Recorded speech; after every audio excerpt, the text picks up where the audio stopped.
once you realize that you won't die, you almost get excited for the second one. You get more excited for the third one, and you expect those same dips and curves that terrified you the first time. Imagine how much better off you would have been if you went in confidently, like, I should audition for this. That is what kind of drives me. Acceptance of that nihilism of like, I'm defining what this means to me. When I was researching just more about you, I went to your YouTube channel and saw a video. You were doing stand-up. Edgar is awkward or something, like that was the title of it. Do you remember that? Of course I remember it. I mean, little vlog, it's a very bad video. So I definitely remember it. It's very bad stand-up. It's a very bad video. So I remember it. I thought it was so good, especially with you being at the beginning stages of stand-up. Like, it was so good. You seemed comfortable, even though you admitted in the video that you were like shaking and very nervous. I thought something that was very interesting from that. You said, a long time ago, somebody really stupid told me a really smart thing, which is every week you do something you're scared of. Yeah, and I kind of want to apologize for how I phrased that thing. I was definitely talking about an ex of mine, and and she's an incredibly intelligent person. Probably one of the smartest people I've ever met, if I'm being honest. And I was just kind of frustrated and framed it that way. Yeah. But I think, something that UCB kind of doesn't do is tell the whole story of someone's development in terms of comedy. Like, someone will just pop out of, there's a whole, like, this person came out of nowhere. And I very much so had that tag when I first came up through the UCB scene. Everyone's like, they came out of nowhere. But I've been doing comedy in some shape or form since 2009. And I started in improv. And one of my improv professors, Tim Walcott, was like, hey, you should also do stand-up, and would like pick me up from my college, and because I didn't have a car or anything like that, and would drive me, either to San Francisco or other places in the North Bay area to like do stand-up open mics. And so that show is a show that he ran at this restaurant called La Condesa, which I believe is now closed in St. Helena. And, he was very much so a mentor to me and helped me out a lot. And so he kind of got me into doing stand-up. So I was doing improv and stand-up at the same time. And then, like, I very much so felt more encouraged to do stand-up in the Napa Valley because it was so scarce there that I was treated like you would get paid for shows there. And I didn't deserve to be paid. I was nowhere skilled enough to be paid. Like, why are you paying this guy doing these like knock jokes about race? Like, so like, I feel like that was like such a weird time. And then when Tim was like, I'm going to move to LA, I dropped out and also moved to LA along with some other people from my college. And I had stopped doing improv for a while, only because I didn't know anywhere I could do it for free. Like, I was completely broke. And so stand-up was kind of the only thing I was doing in Los Angeles first, was because it's free. Like, you know what I mean? Like, there's some open mics where you like pay, like you have to buy a drink or whatever. But I didn't have to pay a class in order to perform. You grew up in New York. Yeah. So in a lot of your work, especially, which we'll talk about later, the Sad Boy Edgar, you described it as covering loneliness, awkwardness, depression, like that type of stuff. Do you feel that type of stuff and those type of feelings started when you were a child? They probably started out when I was a child, definitely. I was a very quiet kid. Like, I was very like, I was kind of like a loner. A lot of people assumed that I was, and I know that this may not be politically correct, but slow. I had this distinct memory of my brother being asked to do this thing called Bible Bowl, which is like the lamest thing in the fucking world. But they asked my brother to do it, and my mom was just like, what about Edgar? And this is also a very funny thing, is my brother is younger than me. A lot of people assume that he's my older brother because of the energy that he exudes. But that was just because people treated him like he was the good one, and I was like the defective one. So my mom was just like, Edgar can do it too. He's capable. Like, I have a distinct memory of my mom yelling at this woman, telling her that her son essentially wasn't brain dead and capable of performing in this Bible Bowl thing. So I think like that has kind of always been a feeling. Like, I used to play with hangers and stuff when I was young, or pencils in the back of the classroom and pretend like they were action figures. and like make sounds. Like I was directing. I didn't know that I was directing, but I'd be like, pew, pew, pew, pew, get him, Goku. Like I'd do stuff like that. And I think that a lot of kids are just like, that's weird that he does that. And like when all my cousins were playing, I would leave and go play by myself. So I think like that is kind of where it developed, but I definitely think it was exacerbated when I moved to McAllen, Texas when I was 14 years old. So I went from like, the New York City. I lived in like Yonkers, right on the border of the Bronx. I was born in actual New York City. Like I was born in Harlem and then moved to the Bronx and then moved to Yonkers. But then, my mom like went super far and we moved to the border of Mexico. And that was like, I think when it really stood out how awkward I was. Because not only was I the only black kid at my high school, but besides, I mean, the other two black kids at my high school were my brother and my cousin Sebastian, who lived with us in a weird Fresh Prince of Bel-Air type thing. But like, it was like so interesting because they had this expectation of who they wanted me to be. They're like, oh, great, this black kid's going to be amazing at basketball. He's going to know all the rap songs. And I just didn't. I really didn't. Like, I wasn't anything that they wanted. And I think that like just created this extremely awkward kid that like kind of was like, growing at a rapid rate. I was like 5'5" when I left the 8th grade. And I quickly became 6 feet, like overnight. So all my clothes didn't fit right. Like my mom was like constantly having to buy me new pants because I kept breaking out of them. And like, I was like gangly, so gangly looking. I was so thin. I used to like do this bit in high school where I'd put myself through a hanger to make girls scream. Anyways, it was just all bad. Like, I think that's where, I think high school is where this like weird, awkward Edgar comes from. And what happened after high school? I went to college in the in Northern California, which is kind of why I was doing stand-up out there. And I think that that's where the depression kind of came from. I think in college I made a lot of dumbass mistakes. And one of the biggest ones that I can remember is, and not the only one by any stretch of the imagination, but when my freshman year of college, I was like, I'm not going to be this awkward kid anymore. I'm done with that personality. I am no longer this awkward kid. No one knows me here. I can reinvent myself. And I created this persona called Edgar Van Aces. And I told everyone that was my name. And Van Aces was an acronym. ACES was an acronym. I'm an asshole, cocky, egocentric superstar. And like, I like pretended I was this like super confident, cocky dude. And I think the depression came from the fact of this, I simply was not. And it just constantly cracked in my face. Like, people would just be like, this kid's bullshit. This is nothing but bullshit underneath. I read this like thread this morning about how fascism comes from insecure male energy. Like, that's what fascism is. Like, if you look at every fascist president, they were always these like small, in some way, men who were overexerting power to feel like they were powerful. And I feel like that's 100% what this persona Edgar Van Aces was I was completely insecure and small and like overcompensated by just being an asshole. Wow. So was there a moment that you got out of that persona and you're like, I need to be myself? Yeah, I think it was like after I tried to attempt suicide in college. So I feel like after that, like, it was just like, I just couldn't hold up that image of myself anymore. It just wasn't working. Like, you know what I mean? Like, I kept trying to tell myself I was one thing, but my body was just like, nah, man, you're not this one thing. You're just like this little crying boy. Like, who, I had this very funny memory of like this girl picked me up from the airport one time and was just like, oh, what kind of music are you listening to these days? And I played her Bon Iver. And she was just like, this is what you listen to? You? And I was just like, that like moment, I keep coming back to it recently while I'm in therapy and all this stuff. I was just like, that was just such a true betrayal of like who I was portraying on the outside versus who I actually was. Because I mean, if you talk to anybody now, they're like, oh yeah, Edgar loves fucking Bon Iver. Like, that's his shit. But in college, I was just trying so hard to pretend like that wasn't who I was.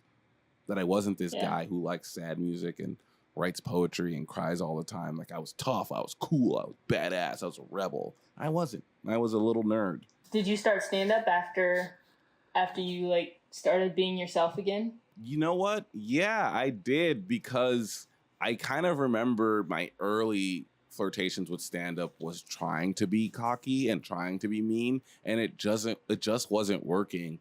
and a teacher of mine, someone who I think is extremely influential in my life. If I can take some time to talk about her, is this professor I had called Mayan Teo, who was, she still is this theater director, but like she was in charge of the theater department at my school. And one thing I can say about my college is, although it was a small Christian school, it had these ridiculously overqualified, talented art teachers that I don't know why they were there, how they ended up there. A lot of them went to school there, but they were such great artists that the school 100% did not serve them nor deserve them. And Mayan Teo was all about this idea of deconstruction. Like that was kind of her thing, which is you show someone something familiar and you trick them into like being like, okay, I'm in this familiar space. Like I understand this thing.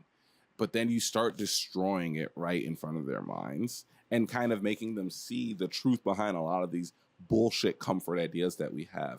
And I think for her, she was always kind of pushing me of being like, you're just like exerting this lie. Like, why don't you show them like who they're assuming you are and then take them on a deeper level and be like, this is what actually is there.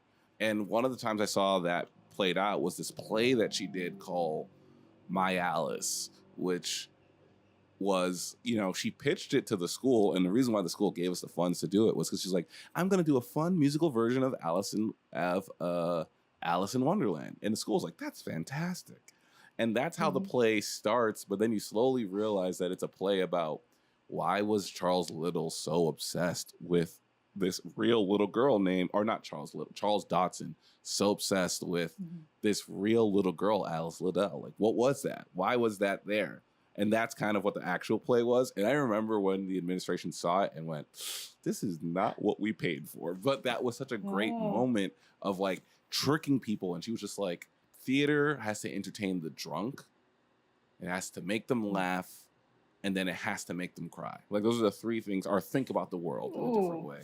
And like that is kind of like, something that I think I've always been trying to replicate in my work later on is like, how can I present something and being like, hey, this is what you think it is, but then slowly kind of be like, you don't even actually know what you're really watching. And how did you get out of some people never do stand-up. Some people want to do stand-up and never do stand-up. So how did you get on stage and like believe in yourself enough and just kind of talk yourself into maybe, getting up there? I think something that I have to like, as much as I'll listen to a song like All Me by Drake right before I get onto stage to do improv, it's such a myth in terms of I have always been so deeply supported by older people in my life. Like at any point in my life, I can point to a mentor who like stood up for me or did something for me or took care of me in some way. And I think for me, it was Tim Walcott. The only reason why I did stand up is because Tim Walcott picked me out of the improv group and was just like, you are funny. You have an individual voice.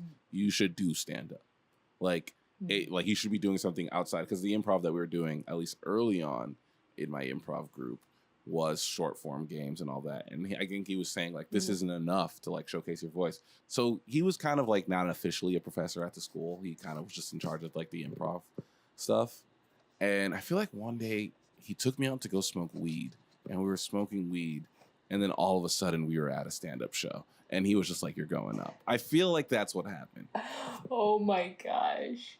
And I bombed. It was like the worst set of my life, which is not true. I've had many worse sets. But I remember distinctly bombing. I think like one of the jokes I told was just like such a stupid hacky joke of like, I think the new racism is trying not to be racist. My friends are always just like, hey, can you pass me the African American pencil? And I was just like, what a terrible joke.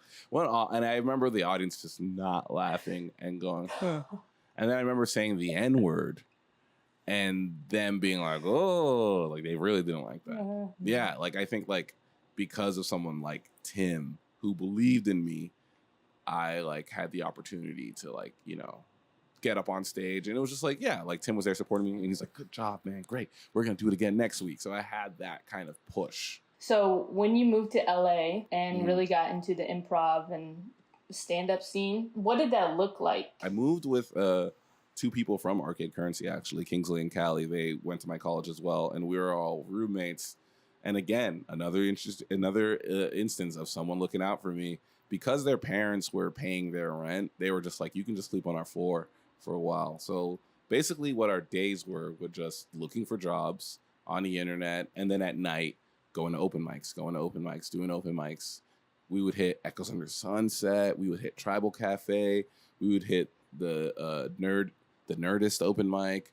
We'd try to get onto that store list. Never ever get on. At some point, we heard about this open mic in Westwood by UCLA at this place called the Improv Space. And so we would go to that open mic all the time. So that would be our Mondays. Our Mondays would be like first hit Nerd Melt, not get up at Nerd Melt, then go to Echoes Under Sunset, maybe get up at Echoes Under Sunset, and then drive all the way to UCLA to do the open mic at the Improv Space. And we'd definitely get up there, but we'd get up there 50th, 60th. So all night was kind of spent with like me, Kingsley, Callie, and a couple of other dudes. This dude Alex, this dude named George, this dude named Nathan, hanging out outside of that improv space and just chatting up, like just talking to everyone. I used to do this show called Uncle Lou's on Tuesdays at Echoes Under Sunset, where it was like half of it was a prearranged stand-up show, the other half was an open mic. And that was a lot easier to get up on. And he came up to me and was just like, look, man, this open mic game is so hard to get time. You should start your own show. It's so much easier to get time if you start your own show. So with all those guys, we started this stand-up show at the Improv Space called Boy Band, kind of inspired by like this show called Sleepaway Camp and all these other things, our Hot Tub. And look, it wasn't great. We would do these sketches in between all the stand-ups, and we'd also give ourselves time. So it was like a 2-hour-long show on Thursday nights at 11 p.m., which is like in fucking Westwood.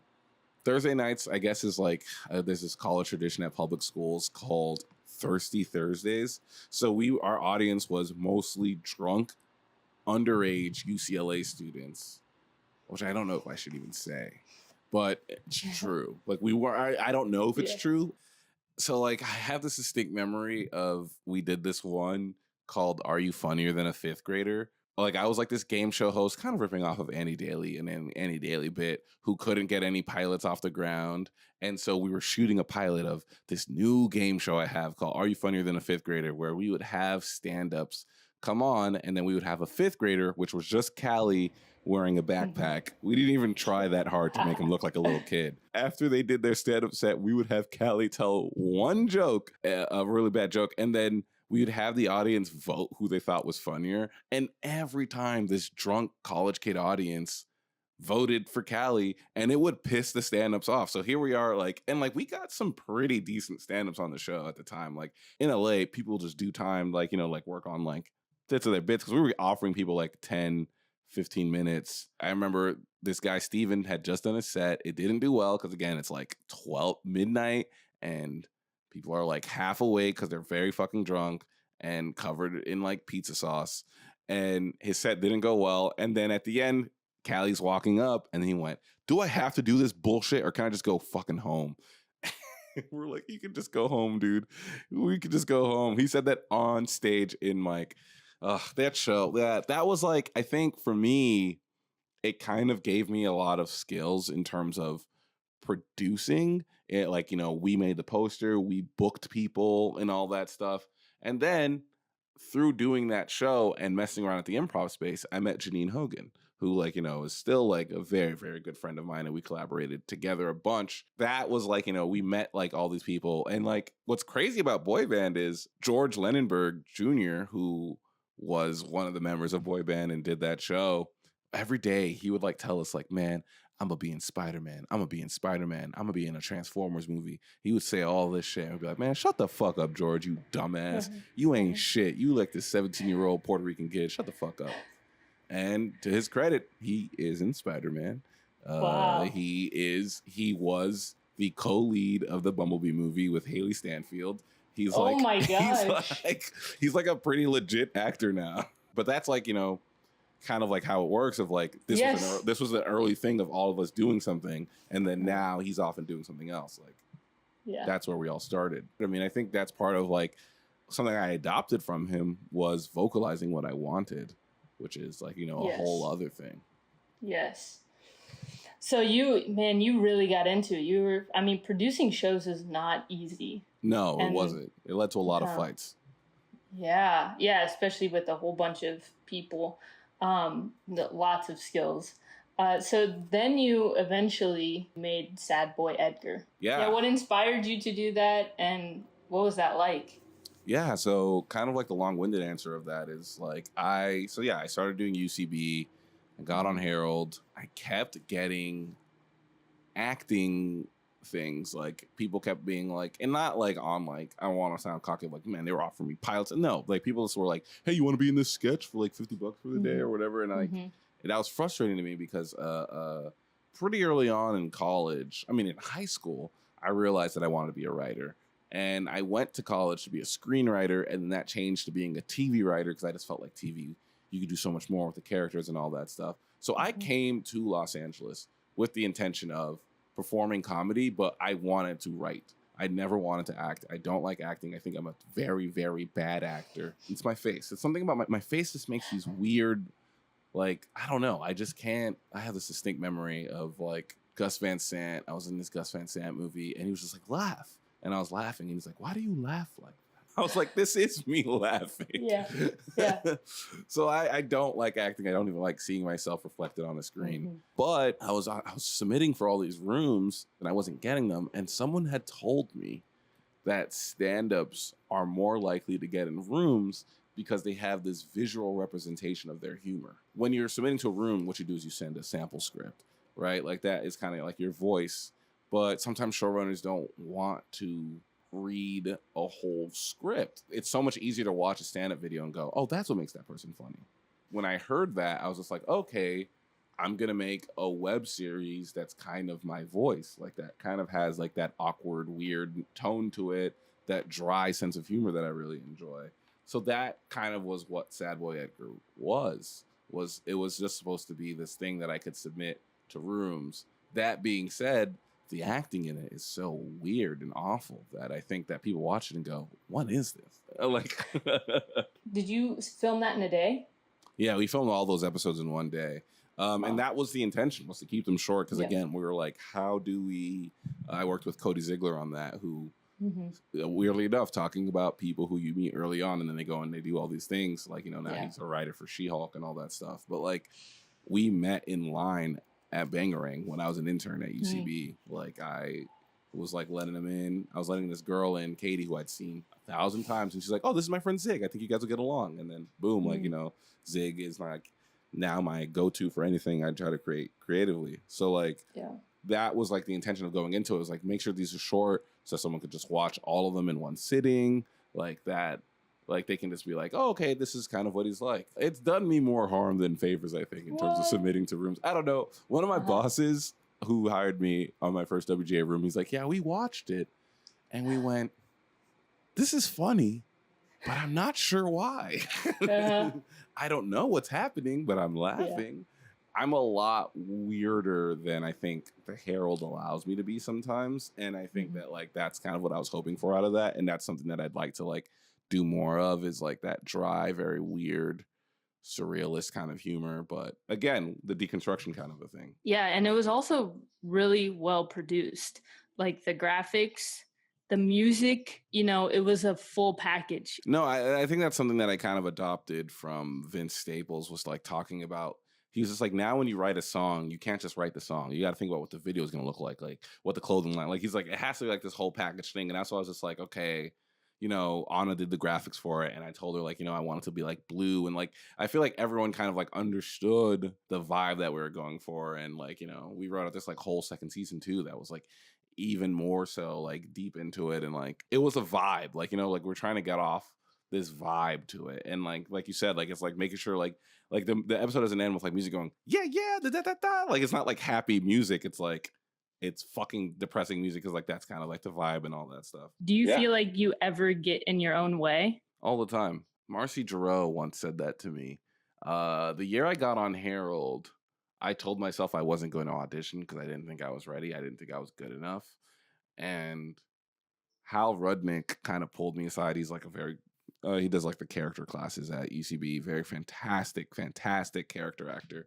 Like, he pulled me aside and was just like, you're stupid if you don't audition. Like, UCB needs a voice like yours. You should audition. And then I went and auditioned, and like I told Marcy Giroux that story, and she said, "Imagine how much better off you would have been if you went in confidently, like I should audition for this." I think sometimes I do this weird thing, and it's like almost this defense mechanism that I think comes from being raised by immigrant parents who constantly disappointed me.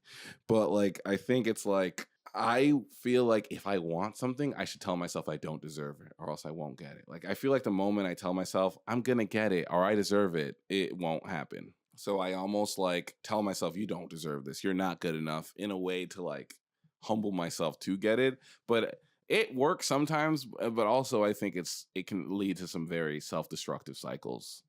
It's almost an overcompensation from the Edgar Van Aces thing, where it's like I went the exact opposite direction from being like, you're this asshole, cocky, egocentric superstar, to being like, you are this empty, meaningless molecule that no one should ever give a thought to. Kind of going in the other direction, then how do you stay focused? And what is your driver for staying focused and for creating things? I've been emailing people to work in this industry since 2009. And like sometimes I'll go back and read some of the rejection letters that I've gotten, and I'm just like, holy shit. I one time emailed this guy who directed this movie. I don't want to give any tools away, but I got a hold of his email and emailed him a video that I made in college, and was just like, yeah, I want to be a filmmaker just like you. And he wrote me back this essay just eviscerating the video and telling me why I wasn't talented, why I wasn't funny. And he said, if you want to be, read this book. And it was Rebel with a Crew. And I took that advice. I think that for me, it's as much as I wallow. I think the reason why I wallow in self-doubt so much is because it kind of makes going through failure a little easier, because I'm always there. Like, you know, it's just like, yeah, well, I was already feeling shitty, so great. Like, I was already here. And I think a more positive spin on that is kind of accepting the nihilism of it all, right? Like, I think I kind of compare it to like going on a roller coaster. Once you realize that you won't die, like once you do that first trip and you realize that you don't die, you almost get excited for the second one. You get more excited for the third one, and you expect those same dips and curves that terrified you the first time. Like the first time you're going through it, you're just like, oh, I'm gonna die. Oh, this is where I'm gonna die. This is where I'm gonna die. But then you go through it and you go, oh, I didn't die. I tell people this, but my audition was on the birthday of my friend who had taken his life 2 years prior. And I think like I just like went in there of being like, this is like, there's so much other bullshit on my mind. There's so much other shit on my mind like that I don't really think or care about this. And I got on a team the anniversary of him taking his life. And like it just like was just this weird balance of both feelings, to the point where I kind of like, you know, try, and I'm not successful at it. I care about so much stuff. I hope that this doesn't sound like I'm like, I just don't care. I fucking care a lot. No. I care about everything. I care about what everyone thinks about me. Like even in this call, I'm just like, does Shay think I'm an asshole? Like, you know, like that's like that, like that's what that's where my mind is. But I think like I try to adopt this nihilism of, it doesn't matter. Something that my dad, when I was a little kid, I would always be afraid to ask people for things because I was so deeply afraid of rejection. And so I'd even ask my brother Jonathan, again, going back to people assuming that he was older than me. I would ask him to, like, if we were at a store and I wanted something higher on a rack, I'd be like, can you go ask him? And Jonathan would go ask. And then my dad was just like, what are you afraid of? If they tell you no, you're not in a different place. That's the worst thing that can happen. That's all that changed. So I try to adopt that nihilism a lot. Like before shows, I try to tell myself, literally anything that happens on that stage doesn't matter in the grand scheme of things. I say to myself, one day a bird is going to shit on your grave and no one's going to clean it. That's it. That's what's next. And like, if you can kind of like try to hold on to that as much as possible, you kind of take the edge off, because you kind of realize, oh, this doesn't really matter. Like, this isn't actually what's important. I think Will Hines has like this brilliant part in his book of like being like, don't forget that there are so many more important things in improv. Someone asked him, like, I have this like wedding coming up. Should I, like his friend's wedding, should I skip it for Herald auditions? And Watts is like, no, you don't get that back. There will be so many more Herald auditions. There'll be so many more Herald shows. There'll be so many more shows scripts that you submit to. There'll be so many more auditions. that is what kind of drives me. Acceptance of that nihilism of like, I'm defining what this means to me. I'm terrified, less terrified now, but still terrified of like asking people for things. Oh, absolutely. Even if it's like a freaking extra fork at Chipotle or something. Like, oh, 100%. I don't change my orders. Like if someone gave me the wrong burrito, I guess I like shrimp burritos now. Like that's like I don't change it, but it's just like letting go of that sometimes, because it's that isolating thing is just you protecting your own ego, and it's your own ego protecting you from your actual happiness. Like fuck a bruised ego. But then again, I'm telling you this now, and if I get a certain email after this, I'm gonna cry. Like I'm gonna care for a little bit, but it's just not staying in there. I know as like a writer, it's probably hard to keep momentum because you have a job, then you stop it, then you have to find another job. So how do you find momentum in your work? Do you find momentum? Do you think that's important? Yeah, no, the stop and go thing of the whole writing thing is it's such a weird phenomenon that I didn't understand until I went through it, of like, you're in a room, it's all you're consumed of for 13, 20, 22 weeks, whatever it is. And then all of a sudden it just stops. I never really got that. For me, it's making sure that there's side projects that I'm working on. Working with other people, I think is really, really important. I think like doing something that's important to you outside of the work helps keep that momentum. In what way can you level up your life now? I think I can level up my life in terms of being smarter about where I'm spending my money and time. I think that they're like, it's very easy to like, buy Postmates every day if you're working. And like, I think sometimes I can drink a little too much and all that. I think I can level up by being a little wiser about where I'm spending my time and where I'm putting my resources into, and kind of investing in like a future, right? Like, and then like kind of like building something beyond this. Because I don't want to be a working writer forever. I kind of want to stop at some point. I think the dream is to move to the Napa Valley on a winery and not talk to anyone ever again. And so like I think that like, oh, absolutely. I think city life is like for people 45 and under. So like if I continue to live, which would be great, but also if it wasn't, I mean, it is what it is. Like I'm gonna get there at some point. And I think investing into that, investing into my community, investing into things like that can kind of help build a future is important. I think with my nihilism, sometimes I can be too focused on the now or current pleasures, that I think that I can start focusing a little bit more on some of the future steps. What's something that you do want to invest in? Like, do you have, something that you've been thinking about lately? My dream is to start a management company for only Black people. I think that is illegal. In just that, I are like hire mostly Black managers. Like I think that that's how you have to get away with it. But like have that focus. Like I think it's insane that there's no Black management company or there's no Black agency. So I think that's something that I'm kind of inspired by LeBron James and what he's doing with Clutch Sports. How he's a client of Clutch Sports, but he's also an investor in it. And so I think that like that's something that I want to do. And I love my current management. I want to shout them out. I think that they're fucking fantastic. I think they're fucking great. I just want to see something from people who look like me, because I think that's another element of respect and care to it. What's some advice that you could give someone that's afraid to ask? How can someone start? How do they know when they're ready? To start sending emails. You're never ready. I mean, I think that that's something that you have to learn, is that you're never ready, right? Like something that I've learned being in the industry is that there is a little bit of no one knows what they're doing at every step. Like, being like Dan Harmon, as amazing and genius of a writer as he is, it was constantly messing things up while he was at Community.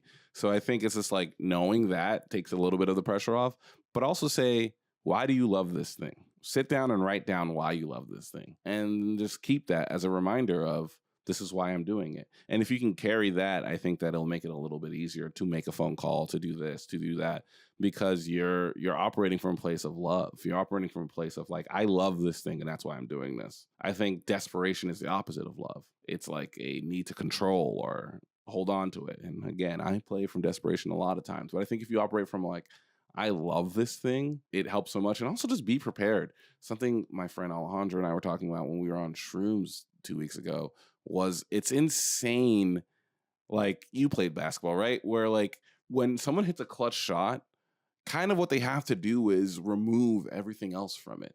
Like, they have to remove there's 4 seconds left on the clock. They have to remove the state championship is on the line. They have to remove all these things and just say ball into basket. That's it. They have to bring it down to its simplest form. And watching that, one of my favorite clutch shots ever, because he's my favorite basketball player ever, was Kevin Durant hitting that shot over LeBron in game 3, and fascinatingly hitting it over J.R. Smith again, game 3 the following year.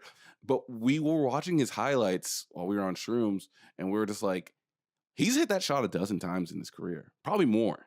And like, I think Scott Brooks was on a podcast saying like, oh, I watched Kevin hit that shot in practice all the time.